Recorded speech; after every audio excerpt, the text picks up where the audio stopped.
her vehicle, and the environmental and administration position should be using one of the township vehicles. So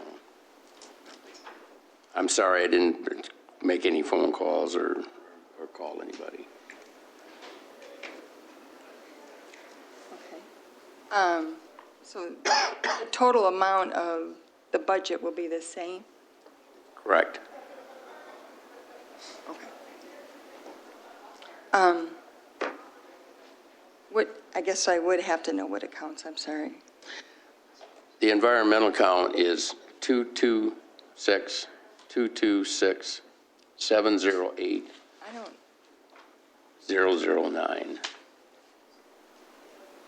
okay. So that's, It's an environmental. that's a millage fund. So that, I'm not sure if I could use. Okay. We can use, if it's in general fund, we can, I just can't use, so I can use the other one if it, because the other one's in. The administration, which is 101-762-708-009. Okay, so you can use that one for, within the general fund. You can't use environmental services for non-environmental service assignments. So, because it's budgeted in two, so that's 3,000. Would that? Well, I guess be that's a okay? start. That's a start. Okay. All right, so it would be under General Fund 762, reduced by 3,000, and then move that, because the total is the same. Move that to supervisor, which is, and then when you read 2, 4, 7, okay. So on the resolution under supervisor 171, it would be 274,242. And Parks and Grounds would be reduced to 66,948. So you're increasing 171 supervisors and decreasing RSD administration. I know. Thank you. I don't know what to say. Are there any other questions on the budget? We're going to close the public hearing, and Deputy Clerk Stanfield will read the resolution. Okay. I have resolution number 2017-31 for the 2018 fiscal year budget. Whereas the Township Supervisor has prepared and submitted to the Township Board the proposed budgets for calendar year 2018, and whereas the Township Board has advertised the tentative millage rates in the Washtenaw Legal News and held the public hearing on December 5th, 2017 on the budget and the tentative millage rates pursuant to Section 16 of the Uniform Budgeting Accounting Act, Truth in Budgeting, and whereas the Township Board has reviewed the proposed tax rates and budgets, now therefore be it resolved that the Charter Township of Ypsilanti Board of Trustees adopts the 2018 fiscal year budget by cost center as follows. Total general fund expenditure by department, $8,399,411. Fire Department Fund 206, $5,170,912. Park Commissions Fund 208, $7,473. Fund 212, Bike Path Sidewalk Recreation Roads Operations, $1,457,570. Environmental Services Fund 226, $2,764,357. Recreation Fund 230, $821,469. 14B Court Fund 236, $1,903,845. Housing and Business Inspection Fund 248, $326,854. Building Department Fund 249, $706,603. Local Development Finance Authority, Fund 250, $120,609. Hydro Station, Fund 252, $604,275. Law Enforcement Fund 266, $7,269,228. Debt Fund Series B Bonds, Fund 397, $530,600. Debt 2006 Bond, Fund 398, $231,600. Capital Improvement Seaver Infrastructure, Fund 498, $331,085. Golf Course, Fund 584, $744,501. Compost, Fund 590, $463,823. Motor Pool, Fund 595, $248,232. Nuisance Abatement Fund 893, $28,097, for a grand total of expenditures $32,130,544. For revenues, the General Fund 101, total is $8,477,840. Fire Department Fund 206, $5,170,912. Park Commission Fund 208, $7,500. Bike Path, Sidewalk, Recreation Roads Operations Fund 212, $1,526,758. Environmental Services Fund 226, $2,764,357. Recreation Fund 230, $821,469. 14B Court 236, $1,979,900. Building Rental Inspection Fund 248, $326,854. Building Department Fund 249, $762,300. Local Development Finance Authority Fund 250, $120,709. Hydro Station Fund 252, $604,275. Law Enforcement Fund 266, $7,269,228. Debt Fund Series B Bonds 397, $537,000.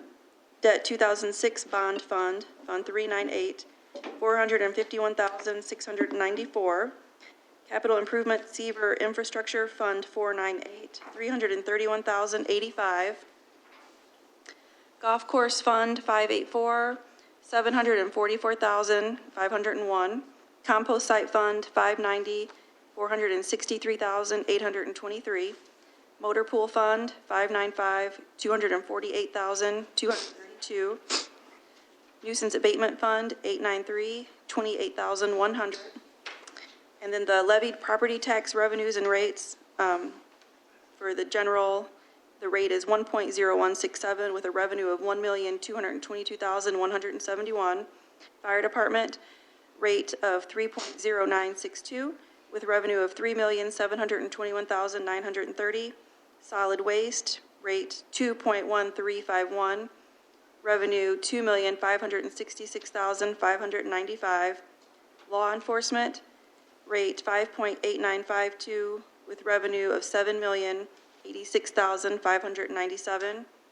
The Bike Path, Sidewalk, Recreation, Roads, and Operation, the rate is .9966 with revenue of $1,198,009. The operating total for the rates is 13.1398 with revenue of $15,795,302. And the debt rate for the fire pension, the rate is 1.200, and the revenue is $1,442,550. Thank you. We need a motion and a support to adopt the resolution. Move to approve. Support. Motion Doe, support Jimmy Wilson. We've added to our agenda, it was agreed to in the work session to add to the agenda the approval of the collective bargaining agreement between Local 1830 and Ypsilanti Township for 2017 and 2018. I'm not sure, will we bring back a budget amendment for the budget that's being, okay. So if it's approved, bring back a budget amendment. That's how you do it. Correct. Okay. Any other questions or comments? I appreciate the consideration that was given, and thank you. There's a motion support. All in favor? Aye. Opposed? Motion carries. Are there any public comments at this time? Just give your name and address for the record. You can speak on any agenda item as well, but you're welcome to go to the microphone and make any comments, or there are any public comments at this time? I think that's a person. We have a consent agenda. We have the minutes of the November 21st work session, regular meeting, and closed session, statements and checks. Move to approve. Motion Doe, support Eldridge. Is there a discussion?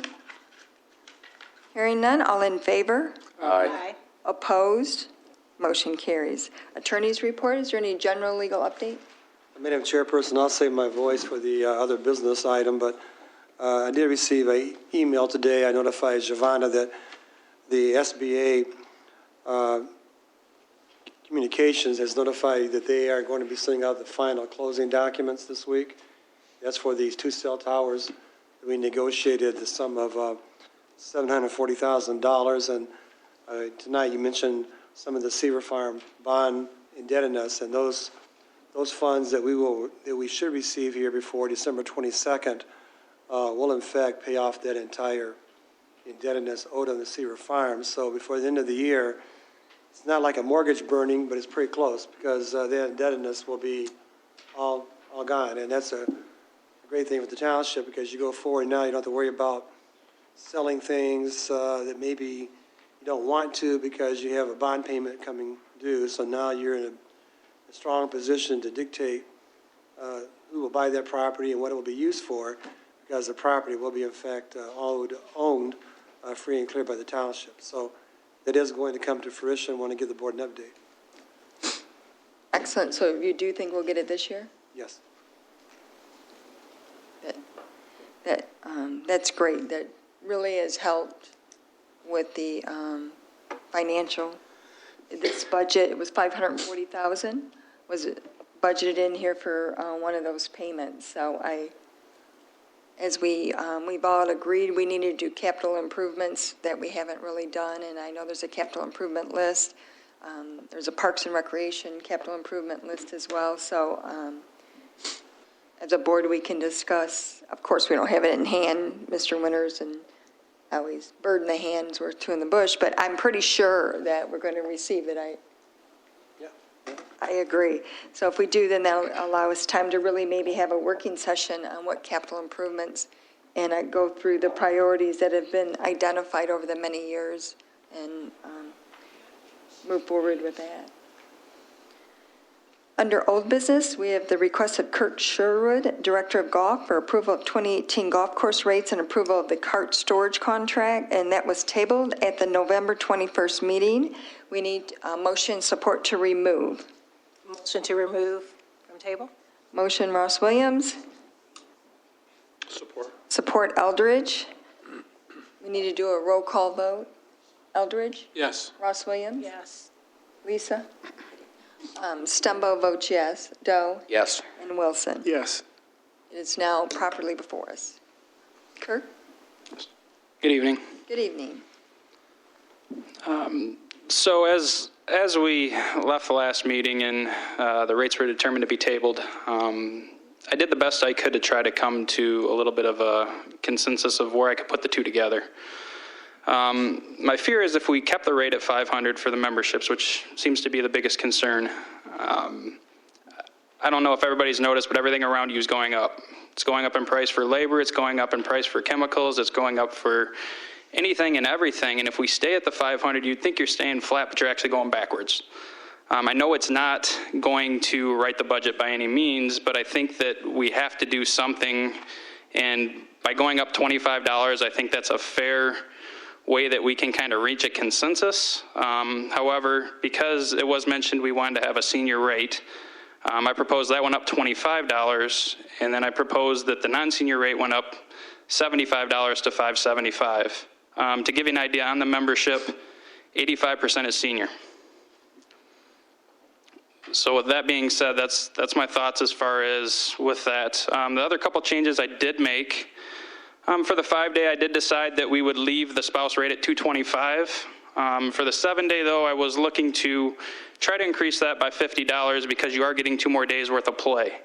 I'm not really understanding why you would keep the rate the same if you have 2 more days worth of play for somebody. So, and to kind of just equal that out, I went from $355 to $375 for the non-resident to make it about a $100 difference.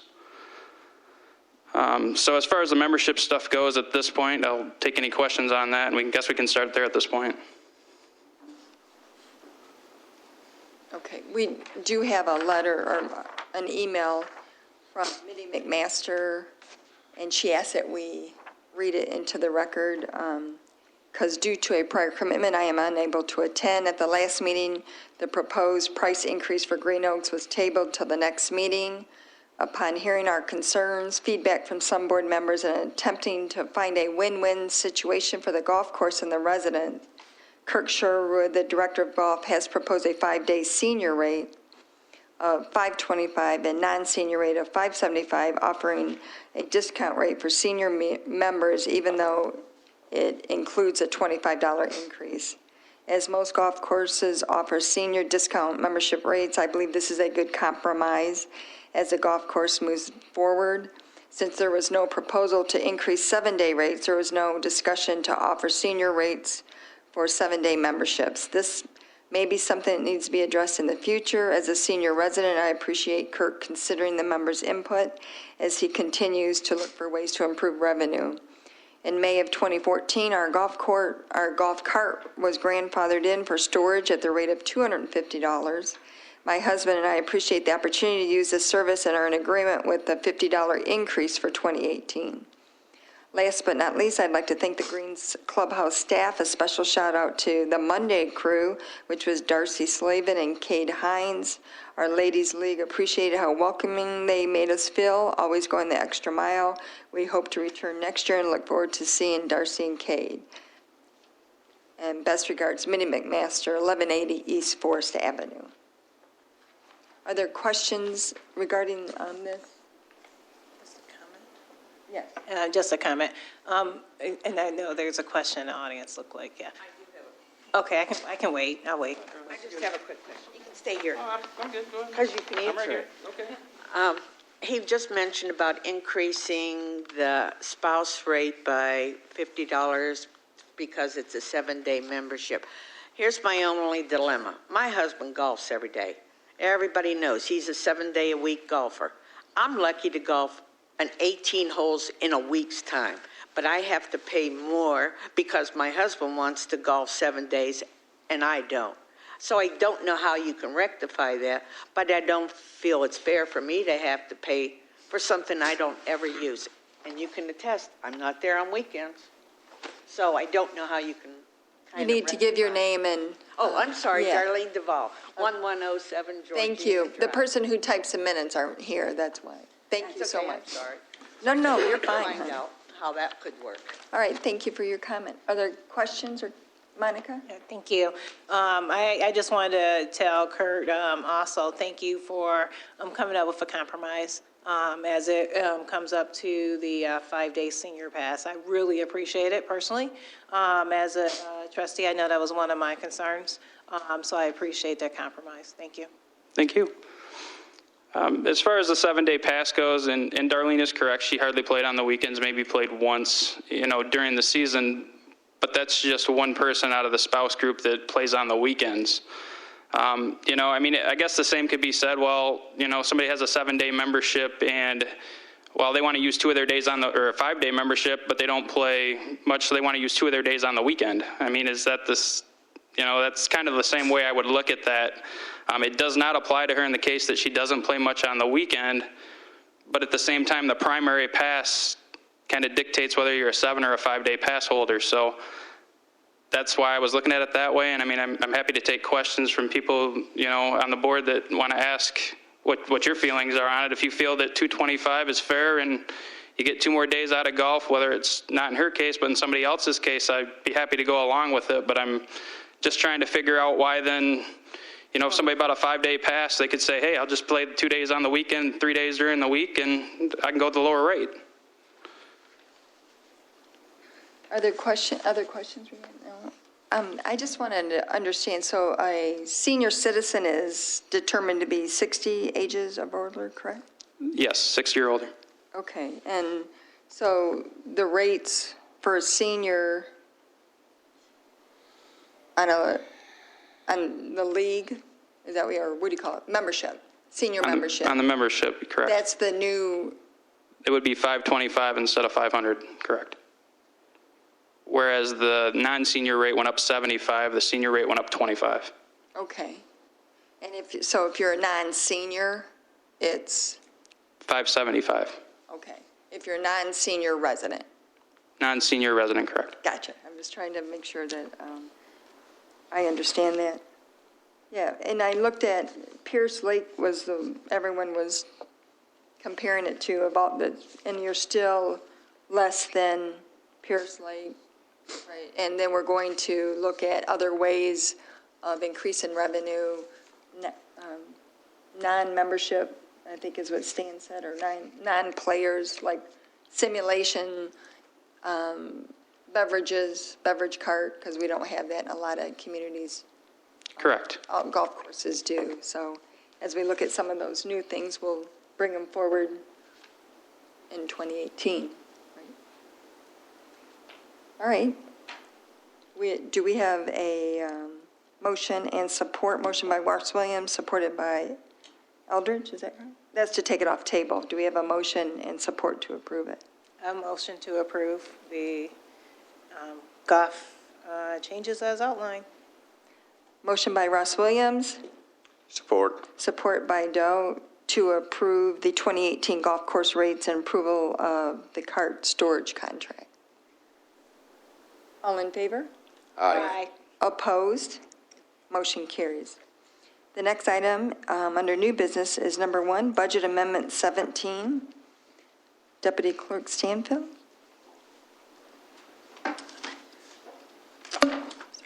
Yeah, there's a budget amendment. It's a move to increase the general fund by $1,579 for a PTO payout to $11,174,306, and approve the department line item changes as outlined, and then to increase the state grant fund, which I believe is to remove that from the budget, by $18,531 to the same amount, and to approve that department line item change as outlined. Thank you. We need a motion and Move to approve. motion Doe, support Eldridge to approve the budget amendment. Any questions or comment? All in favor?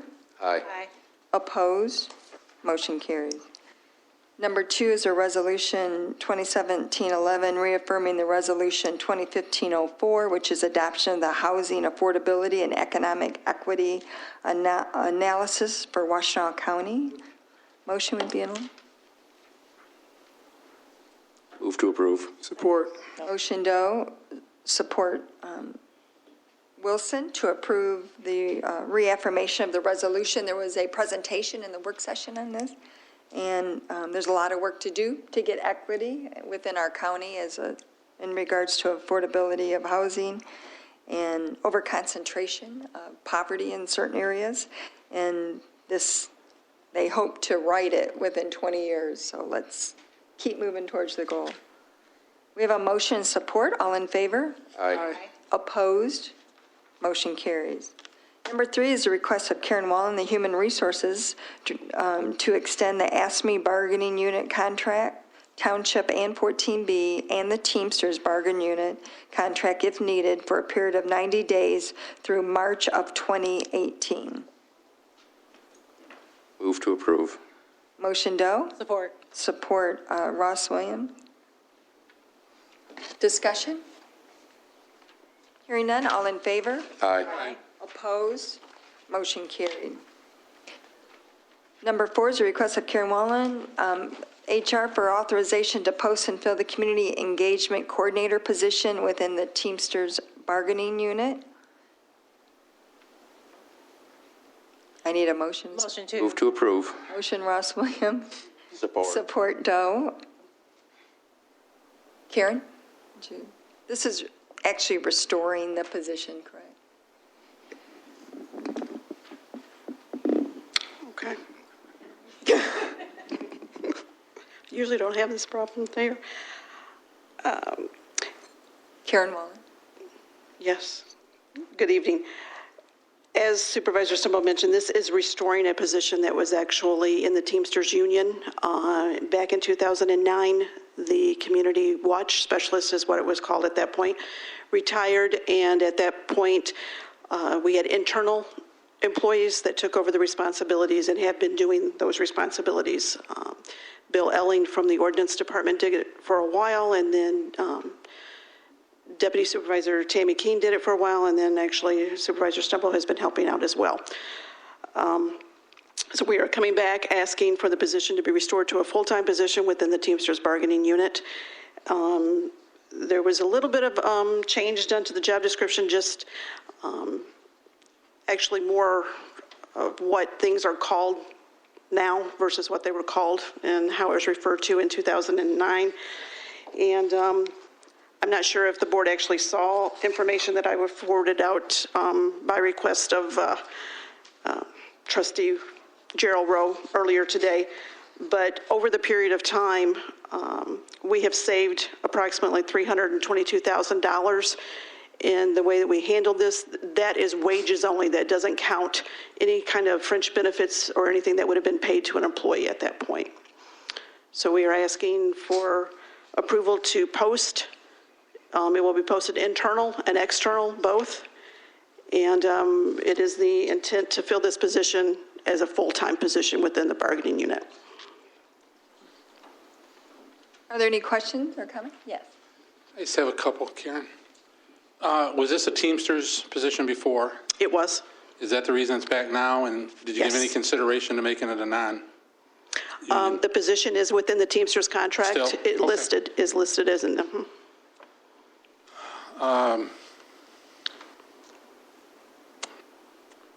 Trying to think how to broach the next one. Straight up. I want to make sure there's transparency with this job and that we enforce our nepotism policies. And it's already come to my attention that there's people seeking this for relatives. That's going to be a concern for me if we do that.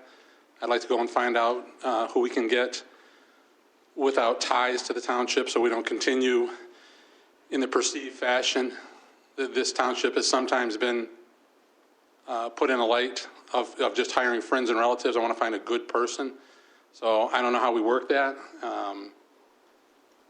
but it's already been brought to my attention that we've been approached by a board member about a relative with the job, and that's a concern to me. And I don't know how to make it any nicer than that. I'm concerned about it. okay. All I can say is that HR has not been approached by anyone. We will advertise this position strongly, and a review of all applicants' resumes will be made, and we will put together a interview panel and conduct the interviews and proceed. Is there time to work on our policy before that? Right now, it says that you can't be supervised by a relative, correct? Correct. Correct. How do we expand that?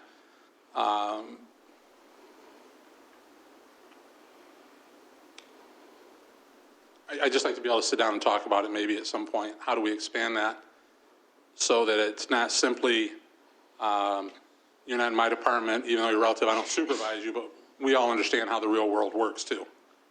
I just want to make sure we get away from those past perceptions. I don't know how we do it, but I would certainly like to be a part of doing that. Well, I'm trying not to use names or be specific, but I think everybody gets what I'm trying to say, I hope.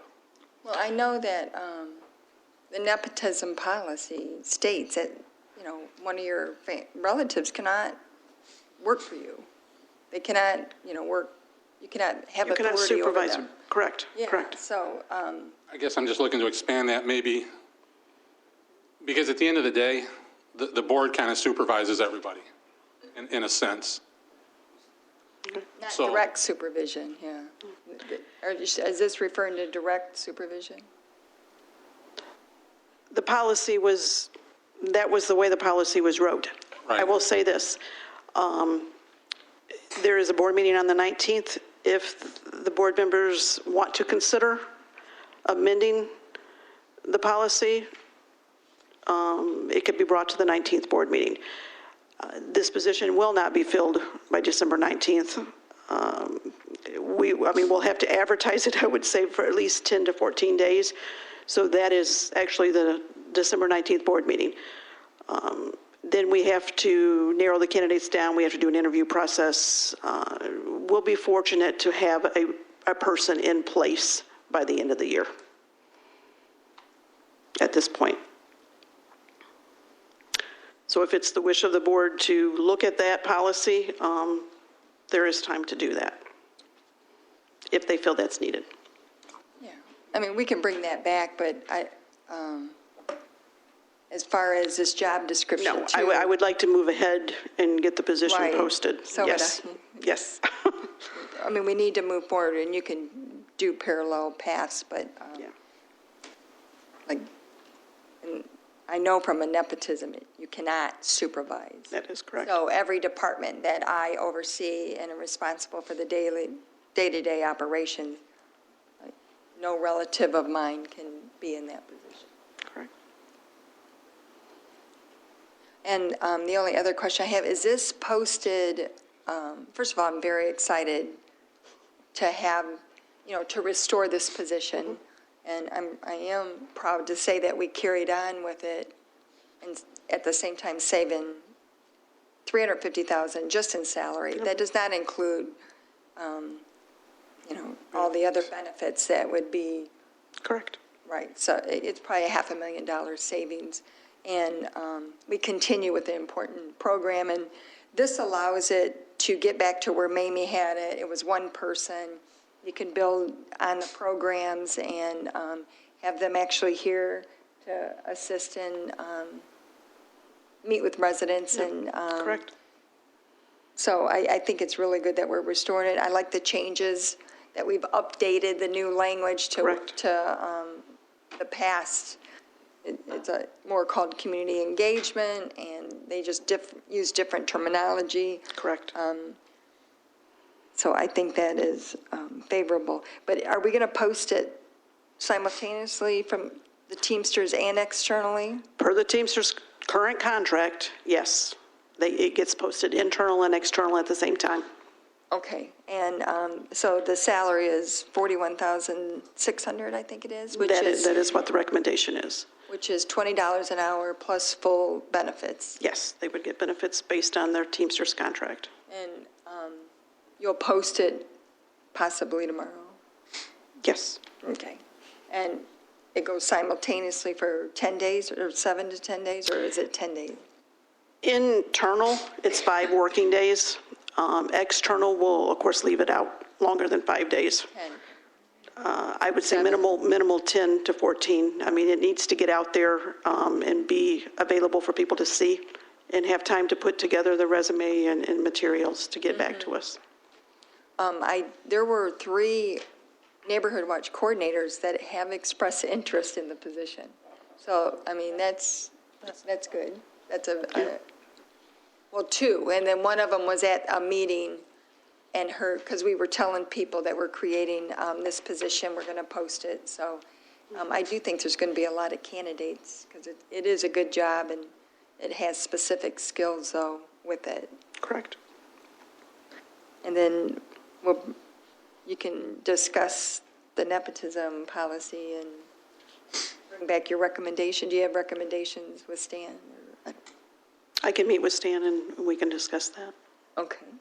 So we have a motion and support then. Are there any other questions or comments? Yeah, I had a couple of questions. On part 7, under responsibilities and duties, it says create and print community engagement newsletters and flyers. I wanted to specifically ask, is this position, because they are doing community engagement, are they creating a newsletter for the township, or is it just community engagement? That's what I kind of wanted to. It's, Yeah. you know how we pass them out for every neighborhood? Yeah, News you, Yeah, it's only for Neighborhood Watch. okay, all right, thank you. is that the news you can use? That's it, Jimmy, yeah, yeah. I mean, if there's other things that they create to pass out for the neighbor, which we do, flyers and information, you know, but this isn't for to create a newsletter for the township. Any other questions? All right, we have a motion support. All in favor? Aye. Opposed? Motion carries. Number 5 is Resolution 2017-32, which is adoption of the annual exemption option as set forth in 2011 Public Act 152, the Policy Funded Health Care Insurance Contribution Act. Deputy Clerk. I have Resolution 2017-32, the resolution to adopt the annual exemption option as set forth in 2011 Public Act 152, the Publicly Funded Health Insurance Contribution Act. Whereas 2011 Public Act 152, the act, was passed by the state legislature and signed by the governor on September 24, 2011. Whereas the act contains 3 options for complying with the requirements of the act. Whereas the 3 options are as follows. 1, Section 3, hard caps option, limits a public employer's total annual health care costs for employees based on coverage levels as defined in the act. 2, Section 4, 80/20 option, limits a public employer's share of total annual health care costs to not more than 80%. This option requires an annual majority vote of the governing body. Or 3, Section 8, exemption option, a local unit of government as defined in the act may exempt itself from the requirements of the act by an annual 2/3 vote of the governing body. Whereas the Charter Township of Ypsilanti Board of Trustees has decided to adopt the annual exemption option as its choice of compliance under the act. Now therefore be it resolved, the Charter Township of Ypsilanti Board of Trustees of the Charter Township of Ypsilanti elects to comply with the requirements of the 2011 Public Act 152, the Publicly Funded Health Insurance Contribution Act, by adopting the annual exemption option for the medical benefit plan coverage year January 1, 2018 through December 31st, 2018. Need a motion? Move to approve. Motion Wilson, Support. support Doe to approve this annual exemption that we do every year. Are there any questions on that? All in favor? Aye. Opposed? Motion carries. Number 6 is a request of Angela Burgess, a Recreation Services Manager, for authorization to accept the Helen McCullough Foundation grant in the amount of $24,819.68 for renovation of the play area located outside the 100 wing of the community center and to remove and scrap the play equipment currently in that area. Move to approve. Support. Motion Doe, support Wilson. Angie's here. Does anyone have any questions? All in favor? Aye. Opposed? Motion is carried. The next item is request of Wayne Dudley, Public Service Superintendent, for approval of a membership with National Joint Powers Alliance. Move to approve. Second. Motion Wilson, support Ross Williams. Jeff? Hi, I'm in for Wayne Dudley.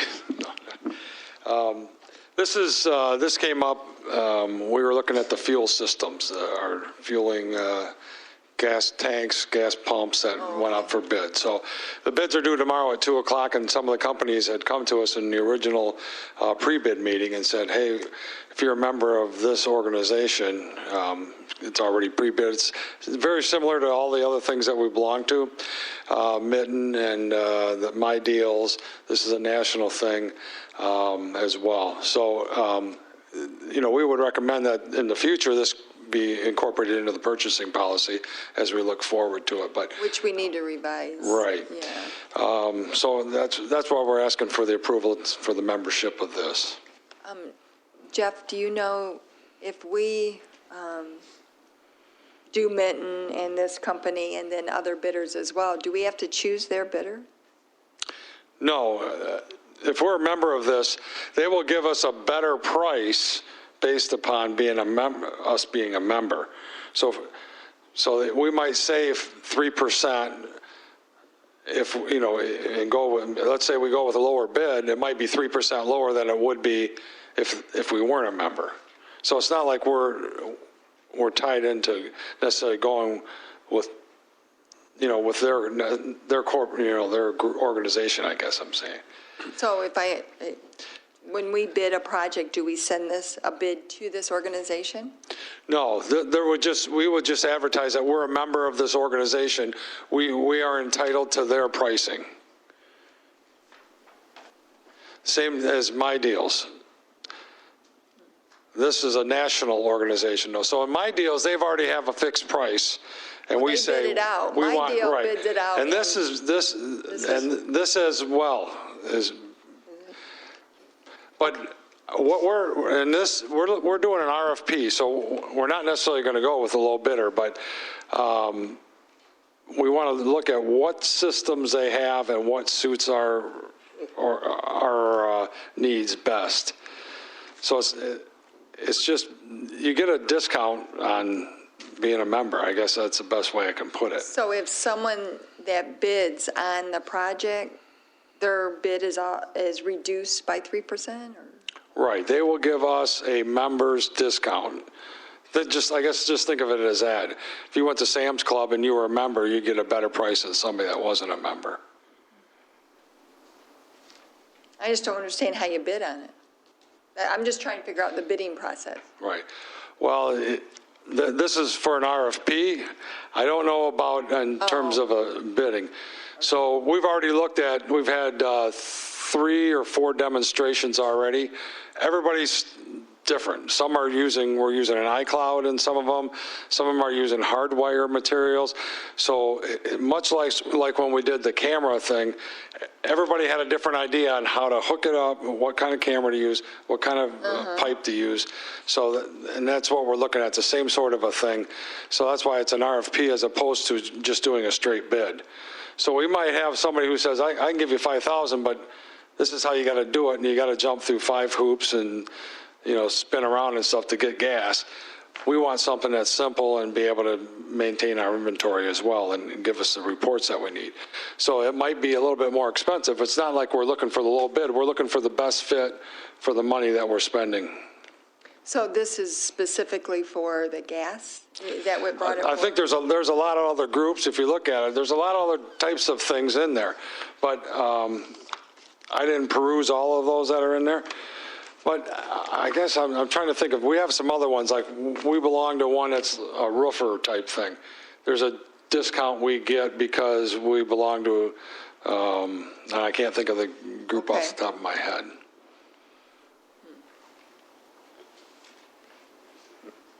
Trying to help you out here. 'Cause when I read it, I really didn't completely understand it, and that's, Mr. Winters, have you had the opportunity to review this? Yeah, I did talk to Karen yesterday. She sent over the contracts, and I'm not really sure exactly if I understand 100%. The way I understand it, I think, is the organization that you would be joining is based out of Minnesota, I believe. Yes. And I believe that, the way I understand it anyways, that the vendors that are on their list of approved vendors, they have to pay some kind of administration fee to that organization. That's how they are funded, because there is no cost to the municipality to join.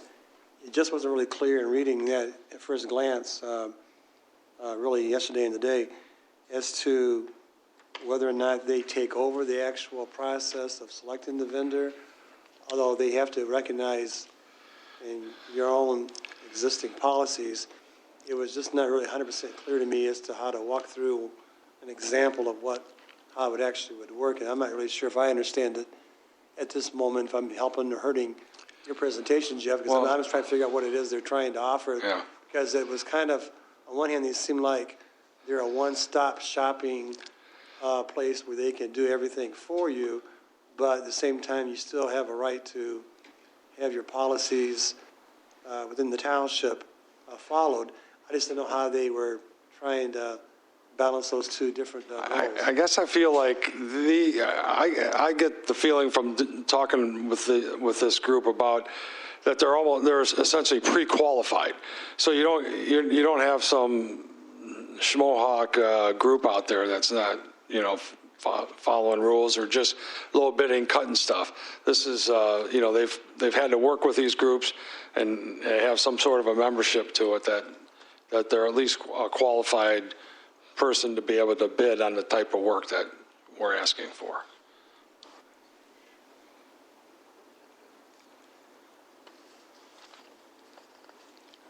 Madam Chair? Yeah. It's a quick question. Yeah. Okay. Who's bidding? Are they bidding for us as it relates to certain products? Or are we bidding and they're going to? We are. We have the bid out. Okay. All right. RFP. It's not a true bid.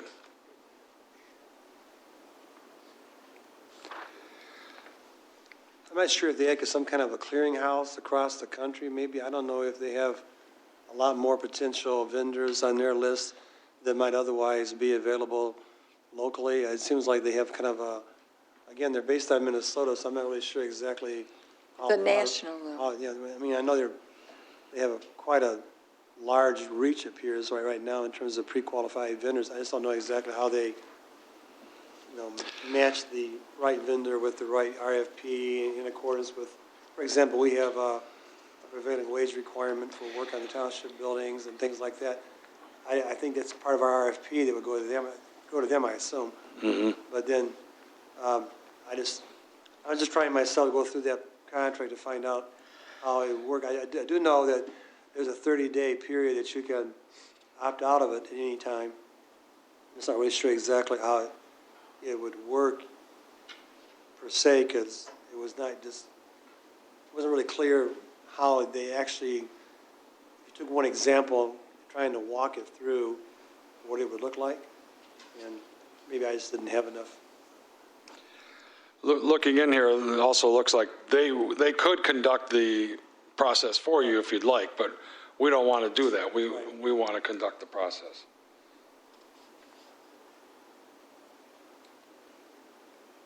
Madam Chair. Yes, Madam Chair, yes. I guess, is there a timing issue on this for us to get more information?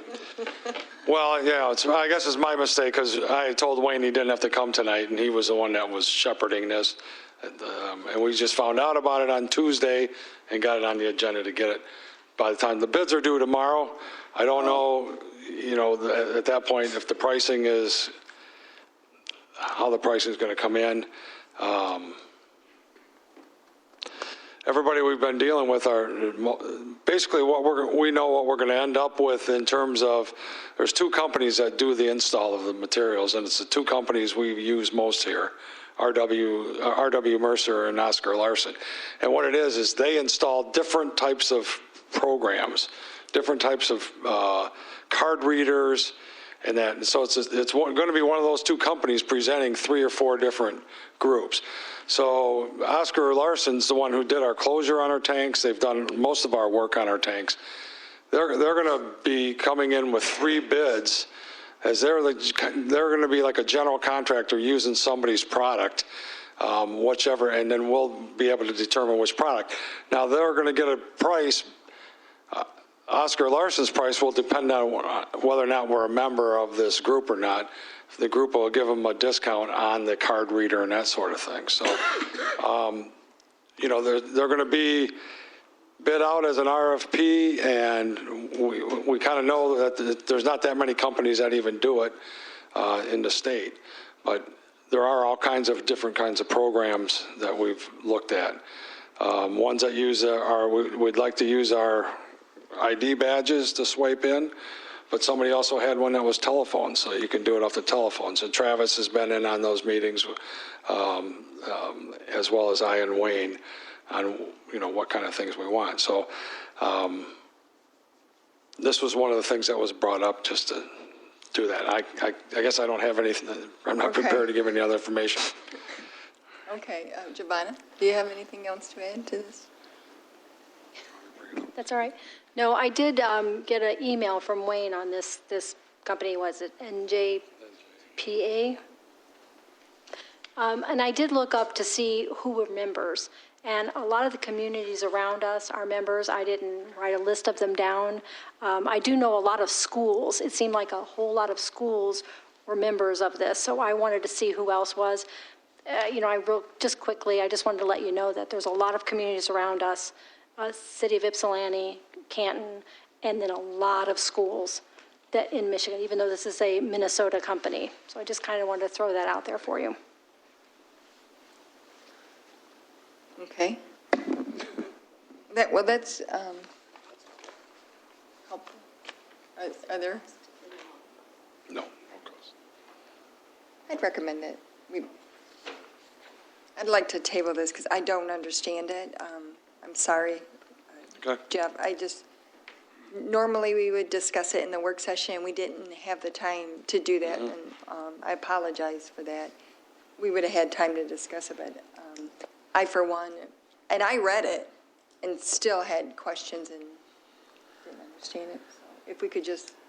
I'd move to table. Support.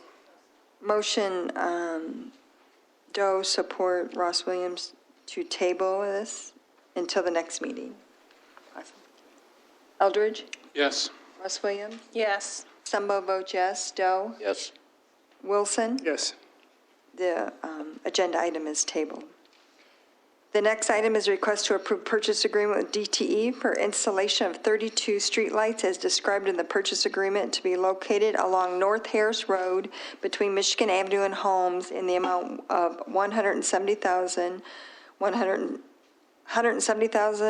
$170,43 to be paid from the prepaid account and to be budgeted with a budget amendment in January of 2018. So moved. Motion Eldridge, Support. support Doe. Questions on that?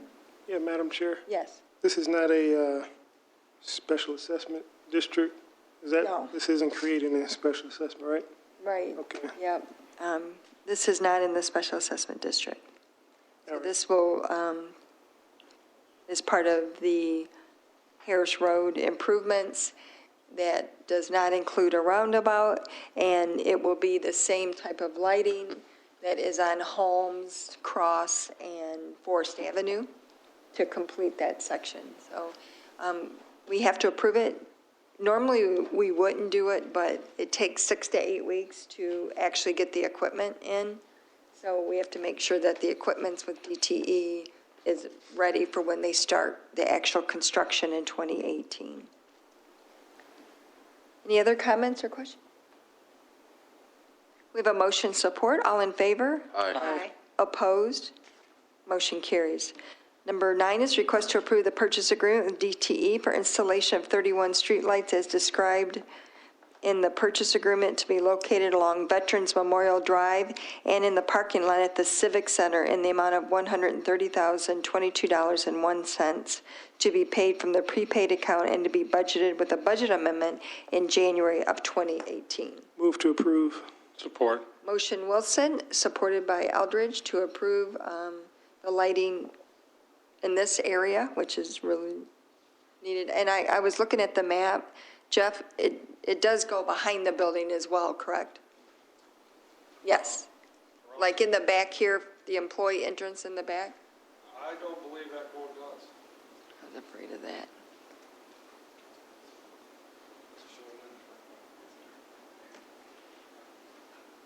I think I don't know. Yeah, it looks like the one. Is it all in front? There's nothing in the back? Shenanigans. What can we do to, anything? Right, Lisa? Okay, it does look like it goes up to the Sally Port. That's what I was trying to tell. Does it go behind the building? I couldn't exactly tell.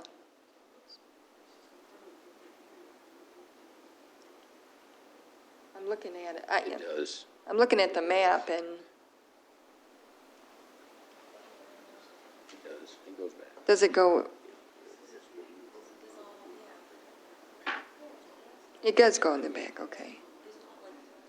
7, 8, 9, 6, 7, 8, 9. Okay. If not, we need to, make sure there's enough lighting back there, because it's a lot of the employees go in the back. Do we have a motion and support on this? We Yes. do? All in favor? Aye. Opposed? Motion carries. Resolution 2017-33 is adoption of the regular board meeting dates for the 2018 calendar year. Motion to approve, I'm sorry. Second. Motion Doe, supported Ross Williams. Discussion? It's still the first and third Tuesdays of the month, the same time. Everything's the same. Any questions? All in favor? Aye. Opposed? Motion carries. Resolution 2017-34, which is the adoption of Robert's Rules of Order for 2018. Move to approve. Motion Wilson, Second. support Ross Williams. Discussion? This is every year. All in favor? Aye. Opposed? Motion carries. Resolution 2017-35, which is the adoption of the depositories for the 2018. Move to approve. Motion Doe, Support. support Wilson. Was there any added, Just one deletion. one deletion? Who was it? First merit, it's not there anymore. Oh, that's the only change. One change, we eliminated First America Bank because they are no longer, First Merit, I'm sorry, because it was bought out by Huntington. Okay. We have a motion and support. All in favor? Aye. Aye. Opposed? Motion carries. The next item is Resolution 2017-36, which is a designation of the newspaper of general circulation. Move to approve. Support. Motion Doe, support Wilson. It's the same as last year, which is the Washtenaw County Legal News and MLive, AnnArbor.com, whatever they want to do. All in favor? Aye. Opposed? Motion carries. Under other business, it was agreed to add the approval of the collection bargaining agreement between Local 1830, which are firefighters, and Ypsilanti Township for year 2017-2018. Move to approve. Support. Motion Doe, support Wilson, and we're going to have a overview. Mr. Winters, are you going to get? Yeah, I'll try and be briefer than I was during the closed session, but before I get started, I would like to recognize Karen Wallen. She's the HR manager, and of course, the county director, Giovanna Neal, Fire Chief Copeland, Larry Doe, township members of the bargaining team. Here tonight also is the Local 1830 President, Keith Hire. And Keith, would you just introduce who you're with and who the members of your bargaining team are? Well, I'd like to tell you that all my bargaining members are here, but we are currently in a fully involved apartment complex fire for the city of Ypsilanti right now. So we're busy homeless tonight, unfortunately. So it's just me and our fire marshal. And we got a new guy, but I don't want to introduce him. I'll let the chief do that. Madam Supervisor, excuse me, Madam Supervisor, if I may introduce our new recent hire, Matthew, come on. Firefighter Matthew Kay. Ypsilanti Township He resident. is local. He lives in Ypsilanti Township and has pledged to live here for 25 years now. Yeah, so we've been members of the community for the past couple of years, and I've been in the process of becoming a career firefighter for a long time, it feels like, but this was the dream job for me, is here in the community that I live in, so I want to thank you for the opportunity to serve the community. Thank you. Welcome aboard, and I think he's your neighbor, Stan. Mill Point, right? You live in Mill? Roxbury, Huh? Roxbury Drive, Yeah. Yep. Reno. He's your neighbor. Well, welcome aboard, and we're excited to have you. Thank you. Thank you. Well, Keith, can you at least identify who the members of your bargaining team are that are not here this evening? Jerry Hamilton, Lieutenant, was You need to use, the person who does the minutes, they are not in the meeting room, so it's helpful when you just give your name. I'm sorry. Keith Haar, President, Local 1830, 25-year, veteran with Ypsilanti Township Fire Department. Thank you very much. Rail splitter? Rail splitter, yes. So this particular bargaining unit was a little officer-heavy this time. We had a Captain Anstead was one of them. We had Lieutenant Walgren and myself, and then a firefighter Geringer was Scott, yeah, as we went through. Nick, that's right, our newest guy, Nick Dunleavy was on there as well. Like I said, they were all planning to be here. We were getting shirts at the headquarters when the callback fire came in, so that's where they're at right now. We got a radio, we're monitoring traffic as we're sitting here listening to you, so. I'm glad that we were able to get through this process. I'm glad that I could be a part of the process. I think it was a positive for both sides, and I appreciate the work that your unit did in bringing us together and getting us an agreement that we could move forward on. So thank you, Doug. Thank you, Karen. And the reason why I wanted to at least have Keith recognize his bargaining team members, because as he just indicated, and as I tried to stress during the closed session, I think right now that the last 5 years have been probably some very, very challenging years for the Township Board and as well as the Fire Department in regards to trying to figure out what we could do to address all the issues that the Fire Department has in regards to capital improvements and maintenance issues. At the same time, how to ensure that we stay within the fiscal constraints of the fire fund budget as levied by the township voters. And as I indicated to the board, that during the 2014, 15, and 16 contract that just expired, there have been a number of, these are my words, a number of significant structural changes, maybe in regards to a number of different areas of finances and compensation. And those changes resulted in a number of changes financially that were going to be for new firefighters. And so we've had 9 new firefighters with the gentleman this evening that have been hired during the last 2 years. And because of those structural changes that were made, the township has been able to live within its means, financially speaking, but at the same time, and as Giovanna continues to prepare the fire fund forecast going forward, obviously the fund balance continues to be decreased significantly. In fact, the fire fund forecast for 2017 will result probably less than maybe about 10% the fund balance. 2018 will probably be a negative because there's a $400,000 much needed and required expenditure that's going to be it's going to have to be expended for the replacement of the parking lot at headquarters. So during the 2017 negotiations, there were some changes in the negotiating teams during that time period, and in meeting with President Haar and his team, it was our intent to be very, very transparent and very, very straightforward in regards to the economic realities of what was facing the township. And during that time period, I advised them that I believe and that I would recommend that to the board that the time has come for the township to seriously seek additional revenue for what I refer to as a capital improvement maintenance fund.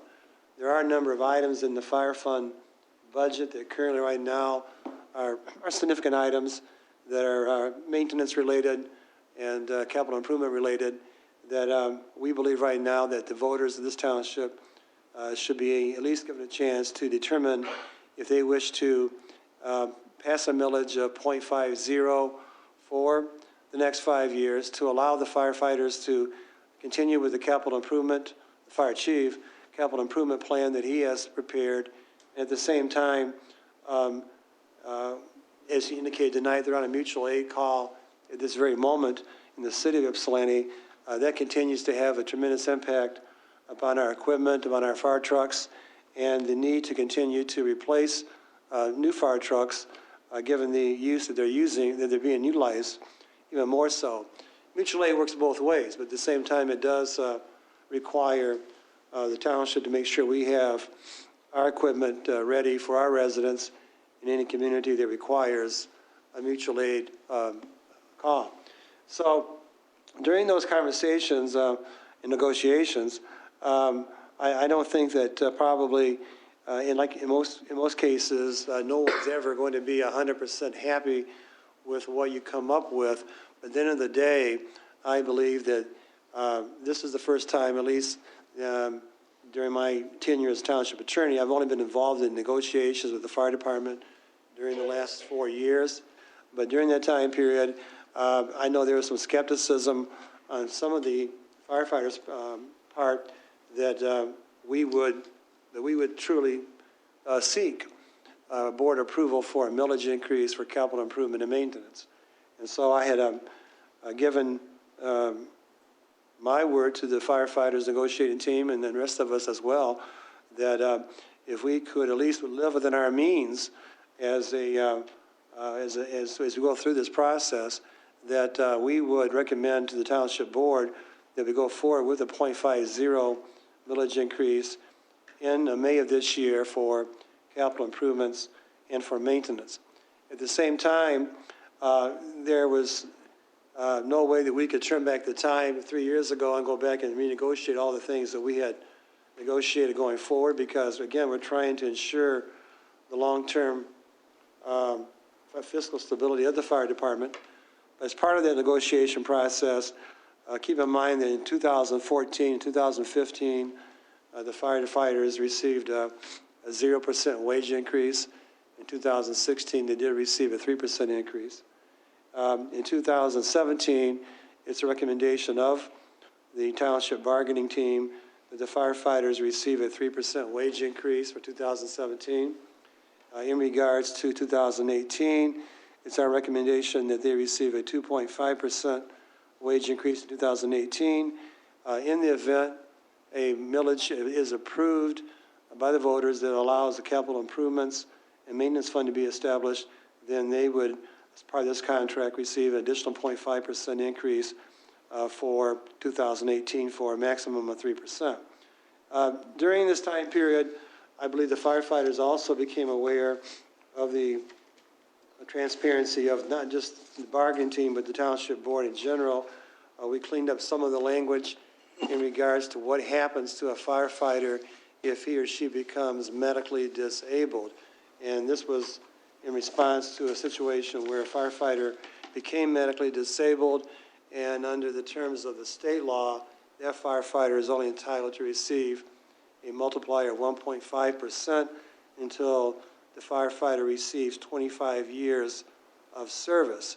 Under state law, that firefighter would then receive a 2% multiplier.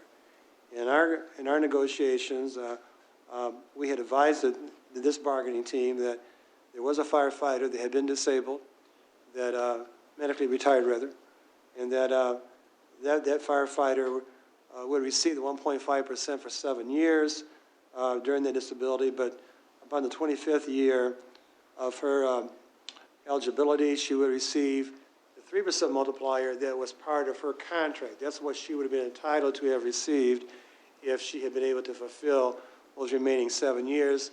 She would be entitled to receive a 3% multiplier because that was the multiplier in effect that governed her tenure as a firefighter. I think the firefighters' bargaining team was very surprised to find out that the previous leaders under the previous leadership had filed a unfair labor practice in regards to that, the township's interpretation of wanting to make sure the firefighter was treated fairly. But during those negotiations, a lot of those things were resolved, and that unfair labor practice has been withdrawn from the firefighters' council in regards to this new contract. And that's what is referred to in Article, I believe it's Article 42 of the new language retirement, which makes clear going forward, any firefighter who becomes disabled and receives a disability retirement pension will in fact receive the multiplier that's in effect per their contract at the time of their 25th year of service. So for example, the new firefighters have a different multiplier than the older firefighters. Their multiplier is 2.35.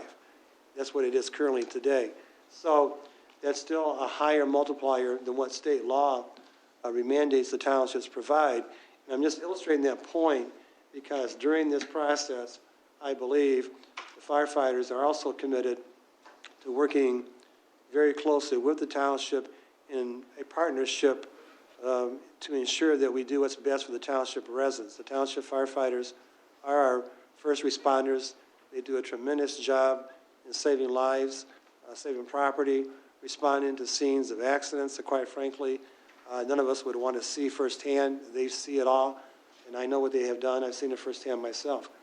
And at the same time, I believe that by us being as transparent and straightforward in explaining to the new bargaining team our positions and why we felt strongly this way, that I believe that has forged a trust that will go forward in regards to the .50 millage request as well as future negotiations. I know the firefighters were, again, desired a lot more than what we're recommending tonight, but again, the constraints of what we're able to work within, they're willing to accept that. In fact, their union has already approved this tentative agreement by a 23-2 margin. I believe that tells you overwhelmingly that they also had the same respect for their leadership as we do during our negotiations, and they're ready to move forward with the township as well. In regards to the other parts of this contract, we mentioned that there is a request that we have recommended in regards to the comp time. As you understand, so there's no misunderstanding, comp time is overtime. Firefighters have an option to take it at time and a half, or they can bank it. The older the older firefighters, the ones pre-2014, could bank up to 480 hours and use that for sick time or additional disability sick time if they don't have enough. They can use it for injury. If they have a non-work-related injury, they can use that time to help buffer the recovery period. The newer firefighters were being paid out their comp time at the end of each year, and they were simply requesting that they too be allowed to earn up to 480 hours maximum, and that they be allowed to use those hours in the same way as the firefighters that were hired prior to 2014. In doing so, I've explained we're not setting a precedent going forward. Every negotiation will have new items to discuss. In this particular case, given the fact that firefighters do not have a disability pension, and given the fact that the new firefighters are entitled to receive 18 hours a month in sick time as opposed to 24 hours under the older firefighters contract, we felt that the 480 comp time was a reasonable request. And so we've recommended that as well. At the same time, we've also deferred to the leadership of the union and their officers that we've increased the callback incentive to a minimum of 4 hours as opposed to 2 hours. Number one, most of the time the officer in charge can make that determination if a callback is warranted. At the same time, if a callback is warranted, the average time usually is around 3.5 hours to begin with. Number three, we want to make sure there's an incentive for someone to come back in, because if it's truly a callback situation, we need to have, like there is tonight, you need to have as many people respond without hesitation. I'm not saying the 2 hours makes or breaks that hesitation, but the 2 hours is something that a firefighter knows that there's a 4 hours, that when they get up and leave, that's more than fair for them to expect to be compensated for that time period. So there's some other language in the contract that deals with education and training courses. There's also certain requirements of the firefighters to notify in the event any of their members get involved in a situation that results in a restriction of their license, as well as revocation or suspension for obvious reasons. We want to know if someone has got their license restricted for any possible traffic infraction. And again, I believe right now that the impact on the wage increase, Giovanna has done an excellent job in preparing the estimate. The first year, the 2017 3% increase is approximately $51,000. In 2018, at 2.5%, it would be $60,000. If it was 3%, it would be additional $9,000. So the total proposed dollar increase for 2017 and 2018 at the maximum amount of 3% per year is $120,000. And again, I believe right now that they too recognize that the township is a great place to work. And I think that gentleman said it best, it's his dream job to come true. At the same time, we want to be fair with our firefighters, but we also want to be fiscally responsible to the taxpayers and also have them weigh in on this issue about a capital improvement and maintenance fund. We have also checked other neighboring communities to see what their current contracts are, and our contract is certainly in line with those that have, many of them are also in negotiations right now, and many of them are coming out of time periods in which they too experience significant revenue shortfalls due to the housing implosion that happened throughout the country, especially in southeast Michigan. So I'm not sure that's a brief scenario, but it's probably as comprehensive as I can do so for this evening in regards to what we try to achieve here and what we want to achieve going forward. And I look forward to answering any questions or working forward with the fire department leadership and trying to forge a new partnership and a new pathway and making sure this millage gets passed, because I know the chief can weigh in on this issue about capital improvements. We know we have some serious issues. We've not been able to do maintenance for about the last, 7 or 8 years, maybe, or longer. And I'll stay inside my lane, let the chief speak to capital improvements. But I do know that we have to have a plan of action going forward, and I think now's the time to do so. Chief, can you have anything to add on the capital improvement? I don't know if I covered that as well as you probably would like.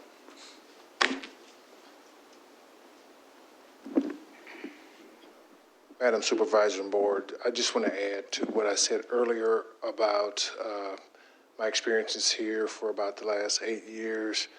My strategy was to protect the fund balance coming in and knowing the shortfalls that we had in the funding. We've done that over a period of years, but you might say at the expense of the capital improvements. And if millage is passed, it will go a long way bringing back our facilities so we can have the much needed maintenance and improvements, as well as purchases of a couple new fire trucks too. Just one thing further. The millage currently is 3.125, and that gets rolled back a little bit because of Headley. And so you may not think that, it's 3.10, et cetera, but that 3.125 itself is, we're not actually even levying the 3.125. And so at the end of the day, the voters can decide best as to whether or not they'll support this. But I believe right now that the fire department, its reputation and the way they perform and the way they interact with people, I think they have a tremendous amount of goodwill and respect throughout the township. I think they handle themselves very, very professionally whenever they're interacting with the public. And I believe right now that if they do join the township in explaining why this is needed, that I believe the voters will respond as they've done in the past, and they'll strongly support our fire department. But again, this is the time to do it. We can't really have a a longer-term contract until we have more of a assured as to what the finances are going to be. I know some of the other people felt like we should go into the fund balance, the township's fund balance, to balance the books, so to speak, or to pay for costs outside the fire fund millage. It's our position that we should try and live within our means of the millage. If the millage needs to be increased, then that's something that the voters will have the final say-so on that. But we don't want to go into our fund balance. Our fund balance has also been significantly reduced over the last number of years, and we're trying any number of non-tax revenue methods to enhance that revenue by certain things we've been able to do. But those are one-time opportunities, and we have to use those dollars very, very wisely. At the same time, I think that the time is now for voters to take a look at this, and I believe right now that from what I've seen right now in the numbers that the fire department has to be able to support itself with the millage that's levied, and right now we're at a point where we just we can't do any more. So this is where we're at. And let me add one more thing to the board. I can say this on behalf of our department. I think regionally you have one of the better fire departments, not only in the county, but I think in the region. Tonight we have our fire marshal here in the building, and this has been a long struggle over my course of 8 years that I now have a qualified, certified, and bona fide fire marshal that represents Ypsilanti Township. And with all the new development coming into the township, he has proven his worth in the probationary period, because I think we promoted him in July. So within this 6 month, he's done the review for the sprinkler. He's doing the review for the sprinkler system for the Marriott, the Fairfield that's coming in, the Penske, and we're working with Restaurant Depot. There's been a number of initiatives, but he's an internal. This is homegrown talent that the township has invested in, and we're getting a return off, which makes me feel warm, because it's always been my goal to promote within and to prepare our officers for the future leadership in this department. So I just wanted to reflect to the board the value of your department that you have. And I guess I could say the only thing, the downside to our department is just that our facilities are in need of repair. And I would just ask of the board to consider that need going forward, and the request that we have before you tonight. Thank you. Thank you. Comment? Chief, I think you get credit too for your leadership through all this. I remember when you came. Yeah, it's in June, and they just announced, right? Right, when June of the 09. plant was closing. That the plant was closing, and we lost $1 million in revenue. But if I look around, make sure my wife isn't. You remember, I told you what my job was. Yeah, but I mean, that was literally, you were up in HR, and I saw that look on your face, like, I thought we were stable here, and you were just concerned. Yeah. And I said, we can do it, and it took a lot of people working together, and the sacrifices of all the employees, to make it through those hard times. So we lost, just to put things in perspective, 1 mill generated $1.8 million in 2008. The lowest we was 1.1 million. So we lost $700,000 in every mill that was levied. In Ypsi Township, we had a slight increase in the police, a small increase in the fire, right? Correct. Yeah, and I think that the residents gave us a little to help us, sustain our services. We reduced staff. You took on the fire marshal role for how many years? And thank God that you had those skills and ability. You saved a lot, $300,000-400,000, the same as So there's about 30 positions that were not filled at the township. And that's how we did it. Everyone did a lot more work than they were used to doing. Work never killed anyone, we always said, but it was tough times through 2008 to 15, even 16, and now we're coming up with our third year of increase in taxable value.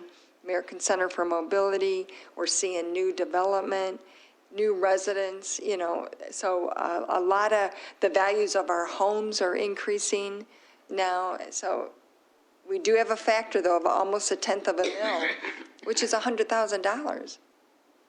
So that's a lot of money that would help with capital improvements. So with all the hits that's been taken, and even the township general fund loaned the money for the fire truck, to pay it back, and that was $500,000. So we need to have a sustainable and restore that fund for capital improvements. We have to. And I think if we explain it to the residents, it's a 5-year millage that we really need to, get these improvements made. And I think it's reflected too in the morale of our place, and by the leadership of our bargaining unit is here, and they're supporting this initiative. And I think together we all can make this happen.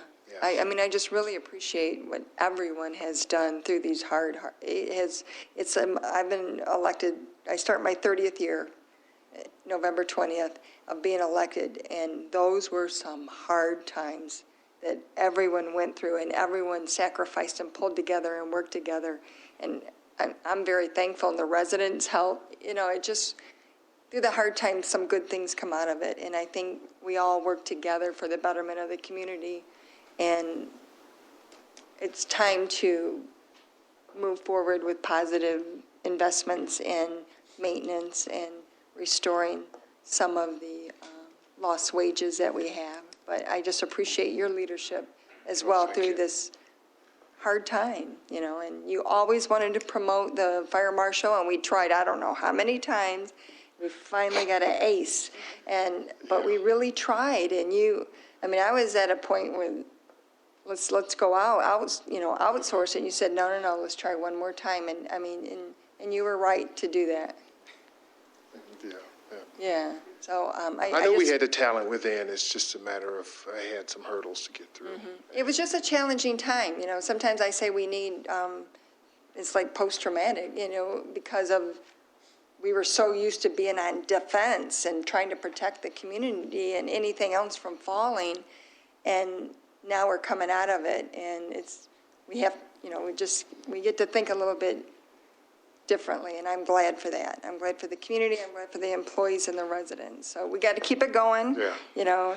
Can't take our gas off the pedal. We still got to work hard, but thank you for the kind words, and I'm still grateful for the opportunity to serve. And to the negotiation team, thank you for getting this done. Any more comments or questions? We need a motion and support. Second. Motion Eldridge, support Ross Williams. We already have it? Okay. Oh, I'm sorry, okay. I didn't have my notes, I folded them up. So we had motion Doe, support Wilson to approve it. All in favor? Aye. Opposed? Motion carries. Motion to adjourn? Motion Eldridge, support Wilson, all in favor? Aye. Meeting is adjourned. Thanks. You stuck right in there and got all over that. I was already coming ready to my left.